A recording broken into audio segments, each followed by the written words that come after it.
Hello' guys, আজি আমি number ছিষ্টেমৰ নিজা মান উলিওৱা আৰু স্থানীয় মান উলিওৱাৰ বিষয়ে আলোচনা কৰিম।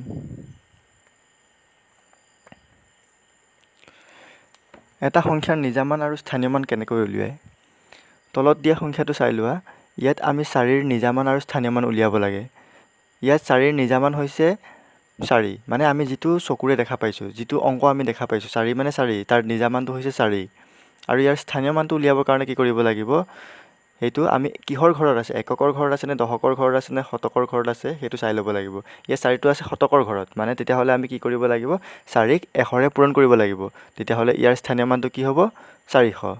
ইয়াত যদি আমি 7টোৰ বিষয়ে উলিয়াওঁ, তেতিয়াহ'লে নাম্বাৰ 7ৰ বিষয়ে যদি উলিয়াওঁ, তেতিয়াহ'লে তাৰ নিজা মানটো হ'ব 7, আৰু 7টো কিহৰ ঘৰত আছে? একক, দশক, শতক, হাজাৰৰ ঘৰত আছে। তেতিয়াহ'লে তাক আমি কি কৰিব লাগিব? 1000ৰে পূৰণ কৰিব লাগিব, আৰু তাৰ স্থানীয় মানটো হ'ব 7000। এইটো বুজি পাবৰ কাৰণে তলৰ এই চাৰ্টটো চাই লোৱা। ইয়াত সোঁ ছাইডৰ পৰা একক, দশক, শতক, হাজাৰ, অযুত, লাখ, নিযুত, কোটি এনেকৈ লিখা আছে। ইয়াত প্ৰথম সংখ্যাটোৰ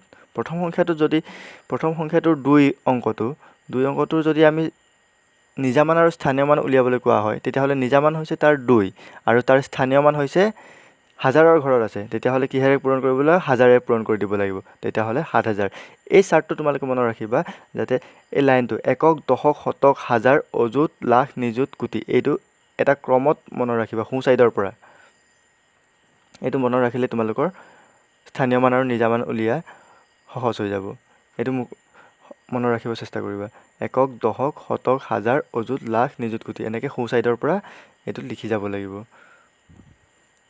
তেনেকৈ 56টো 3 নম্বৰ সংখ্যাটো 56ৰ 5টোৰ নিজা মান উলিয়াব কৈছে। 5টোৰ যদি নিজা মান উলিয়াবলৈ হ'লে এইটো 5 হ'ব, আৰু স্থানীয় মান হ'ব 5 পূৰণ দশকৰ ঘৰত আছে, 5 পূৰণ 10, 10ৰে পূৰণ কৰিব লাগিব। তেতিয়াহ'লে তাৰ স্থানীয় মানটো হ'ব 50। তেনেকৈ একেবাৰে লাষ্টৰ সংখ্যাটোৰ যদি 9 অংকটো যদি চাওঁ, তেতিয়াহ'লে কি কৰিব লাগিব? তাৰ নিজা মানটো হৈছে 9, আৰু স্থানীয় মানটো কি হ'ব? একক, দশক, শতকৰ ঘৰত আছে। তেতিয়াহ'লে একক, দশক, শতকৰ ঘৰত আছে। তেতিয়াহ'লে কিহে কৰিব লাগিব? 100ৰে পূৰণ কৰিব লাগিব 9ক। তেতিয়াহ'লে 9 পূৰণ 100 সমান 900 হ'ব। তাৰ